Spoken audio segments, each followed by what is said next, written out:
देखिए पहला क्वेश्चन आपका किस क्लास का बेटी, पहले 6 क्लास का। ऊपर के क्वेश्चन को कंसंट्रेट करिए। हम यहाँ पे बता रहे हैं एक आयताकार मैदान 30 मीटर चौड़ा, ये 30 को ऊपर लिखा कीजिए, 30 मीटर चौड़ा और लंबाई चौड़ाई की तुलना में 15 मीटर अधिक है। तो नंबर 1 में क्वेश्चन है 1.75 रुपीज़ प्रति वर्ग मीटर की दर से मैदान में घास लगाने और भी आगे क्वेश्चन 3.50 रुपये प्रति मीटर की दर से मैदान के चारों ओर बाड़ लगाने का खर्च अलग अलग ज्ञात किए। माने एक बार घास लगाने का खर्च निकालिए और दूसरी बार बाड़ कहने का मतलब तार लगाने का खर्च निकालिए। तो पहले क्वेश्चन को कॉन्सेंट्रेट किया आप पहले समझिए। पहला क्वेश्चन में आपके कहा है कि घास लगाइएगा तो बीच में लगेगी, तो जब घास लगेगी तो वो एरिया निकालना है, इसका मतलब ये हुआ। घास कहाँ निकलेगी, किनारे किनारे थोड़े घास लगेगी, तार किनारे किनारे लगेगा। बाड़ जो है तार को बोलते हैं। तो अब जो है घास निकालने के लिए आप क्या कीजिएगा, एरिया निकालिएगा। तो एरिया निकालने के लिए डोर क्लोज करो। और जिसका हो गया बोलो, यहाँ बुला रहे हैं। एरिया निकालने के लिए आप फार्मूला जानते हैं। पहले देखिए, पहले आप एक रेक्टेंगल बना लिए, यानी एक त्रिभुज बना लिए। तो रेक्टेंगल कह रहा है कि पहले इसकी चौड़ाई दी हुई है कितना, 30 मीटर। फिर कहता है कि जो लंबाई है वो 15 मीटर अधिक है, तो 30 में 15 जोड़ दिया आप। तो 30 + 15 कीजिएगा तो कितना होगा, 45 होगा। तो 45 मीटर इसकी क्या हो गई, लंबाई हो गई ना भाई। हाँ, लंबाई हो गई, ये लेंथ हो गई। तो मीटर मीटर नहीं लिख रहे हैं, समझ ही रहे हैं। लिखना तो लिख लिए 45 मीटर, इधर 30 मीटर। तो एरिया ऑफ ए इंग्लिश में डायरेक्ट बना दे रहे हैं। Area of a rectangle equal to क्या होता है, लेंथ इंटू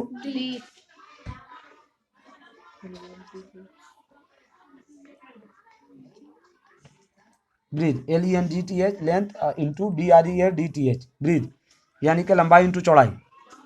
यानी हिंदी में लिखें तो आयत का, हिंदी भी कर दे रहे हैं, क्षेत्रफल बराबर लंबाई चौड़ाई।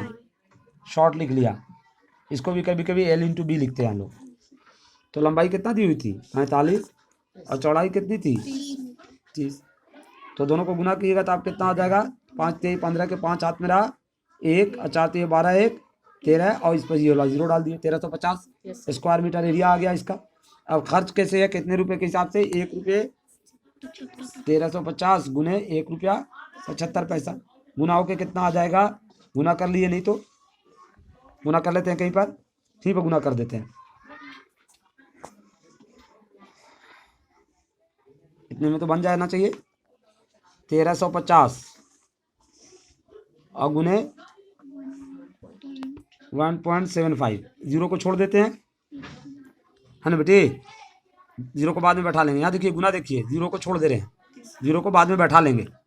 देखिए यहाँ बताइए क्या भाई, 5 5 = 25 कैरी 2, 5 3 = 15 और 2 17 के 7 कैरी 1, 5 1 = 5 और 1 6। अब यहाँ पर गुना कर रहे हैं, 7 5 = 35 कैरी 3, 7 5 = 35 कैरी 3, 7 3 = 21 और 3 24 कैरी 2, 7 1 = 7 और 2 9।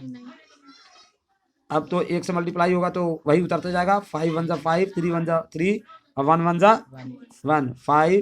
5 और 7 मिलके कितना हुआ, 12 कैरी 1, 6 और 4 10 और 5 15 और 1 16 कैरी 1 9 3 12 1 13 3 कैरी 1 1 और 1 2। पॉइंट के बाद होगा, और पहले 0 डाल लिए, ये वाला 0 छोड़े हुए थे, 0 डालिए। पॉइंट के बाद होगा 2 हाथ के बाद, यानी कितना आया 2362.5, ये ना आया। 0 तो लिखते नहीं है, 2362.5। इसका चीज आया, ये एरिया निकाला है कि क्या निकाला है, नहीं खर्च निकाला, यानी कि 2362.50 पैसा, 2362.5 रुपीज़। और रुपीज़ आप पैसा तोड़ के पढ़ेंगे तो कैसे पढ़ेंगे, 2362 रुपीज़ 50 पैसा। हिंदी में पढ़ेंगे तो 2362.50 पैसा। ये कौन सी का खर्च निकला, कौन सी का खर्च निकला बेटा, लगाने का। हाँ, ये घास लगाने का खर्च निकला। अब हम आ जाएं उसके बाड़ लगाने का खर्च, कहने का मतलब तार लगाने का खर्च। फैज यहाँ देखो, जल्दी देखो।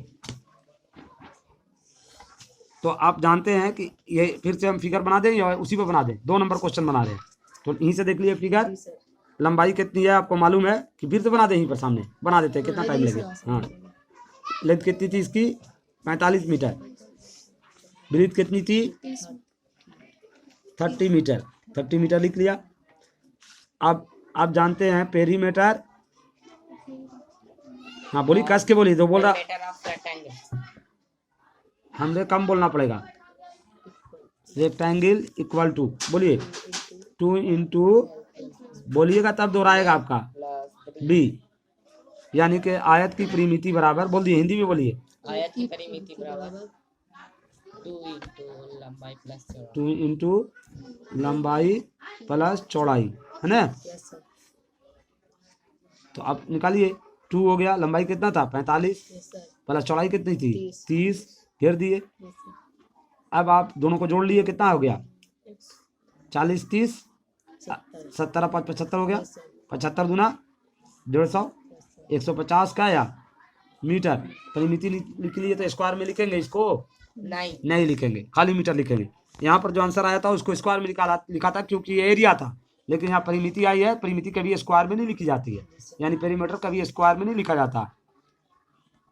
अब खर्च कैसे है इसका, 1 रुपये 75 पैसे है कि 3 रुपये 50 पैसे, हाँ 3 रुपये 50 पैसे प्रति मीटर है तार लेने का, खरीदने का, तो इससे गुना हो जाएगा। आप जानते हैं कि बताएं, अगर 3 रुपये खर्च है मीटर तार खरीद रहे हैं तो 3 मीटर का खर्च कितना होगा। हाँ क्या किया आपने, क्या नहीं, आप तो फिर से पूछते हैं 3 रुपये खर्च है, 10 मीटर का खर्च कितना होगा, तार खरीद रहे हैं 3 रुपये पर मीटर, बता दीजिए रेट, 10 मीटर का खर्च कितना होगा 3 रुपये पर मीटर, तुम नहीं बोलो, 3 रुपये पर मीटर है तो 10 मीटर का खर्च कितना होगा, कैसे हुआ, क्या किया, हाँ कैसे किया, पढ़ दिया 3 30, बोलिए, है ना, वही भी इंटू है।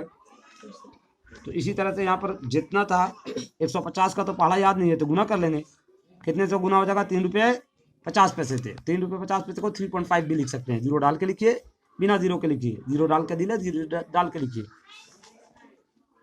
गुना कर लिए, दोनों का 0 छोड़ दिए, यहाँ पर हम गुना कर दे रहे हैं 3.5 और 0 दोनों का छोड़ दिया, मल्टीप्लाई बाई 15, किसी को ऊपर रखिए किसी को नीचे रखिए, उससे कोई दिक्कत नहीं है।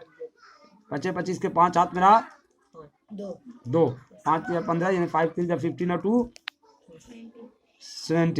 17 पूरा लिखागा, और 5 1 जा 5 और 3 1 जा 3, 5 7 5 12 के 2 कैरी 1, 3 1 4 1 5 पॉइंट के बाद पहले इसका 0 डालो, 2 0 जोड़े थे ना, कितने 0 छोड़े थे, दोनों का 0 डालेंगे तो, लेकिन यहाँ पर हम इसका 0 लिया नहीं है, तो हम जो है एक काम करो 0 डाल लो, पर 0 से गुना नहीं किए, और इसका 150 था तो केटो यहाँ 0 डालेंगे, अब के अंक के बाद पॉइंट बैठाएंगे, 2 अदद के बाद 525 रुपीस, 0 से भी गुना कीजिएगा आप वहीं पहुँचेगा, तो हम शॉर्ट में 0 को छोड़ के चलते हैं, आप जानती हैं बात तो वहीं पहुँचेगी, 0 में टाइम लगेगा गुना करने में, इसलिए छोड़ दिया। कौन क्लास का क्वेश्चन था, 6 क्लास, ठीक है।